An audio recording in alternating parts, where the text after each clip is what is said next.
back a bit, Ronnie, to not the train, as not the robbery, which has been done to death and everybody knows about, but what I want to know is what you felt like, you know, I don't know, what, the excitement, the fear of that moment as you're waiting there, waiting for the train to like come down the track in the dark.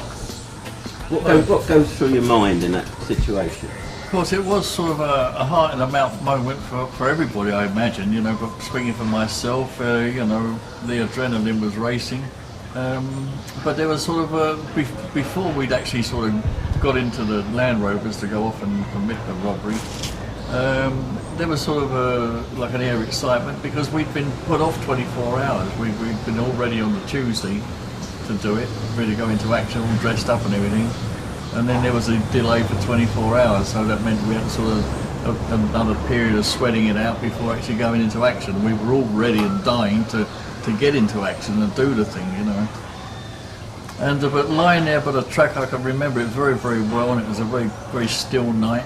And my job was to take care of the old man who was there with us.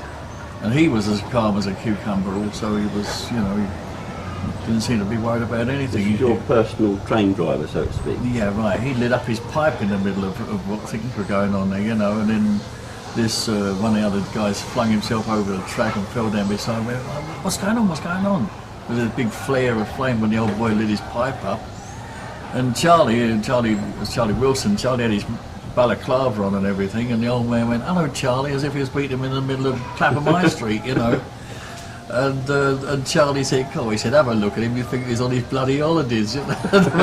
that was sort of the feeling that he was projecting over, because he had no notion of what really was going to happen. I mean, we all knew, and we all knew like the consequences of getting nailed on the job and things like that. So that was like an underlying fear with everybody, of course. You know, nobody wants to get their collar felt, as it were.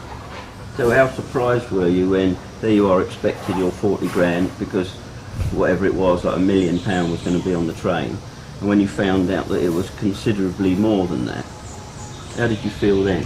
Okay, well, I mean, everyone was joyful. The euphoria was total, but of course then the amounts of money, I mean, I don't know what happened to the other guys. I never saw any of them again, like immediately after the robbery, but I just knew that I felt that I had, if I could hold the cash together, if I could sort of not lose it or not get caught or sort of, you know, get away with it altogether, then but it was an embarrassingly large amount, you know. Suddenly instead of 40,000 it was 147,000, you know, which was like, it just seemed ridiculous to have that much money, which is about £2 million today, I suppose, or something in that region.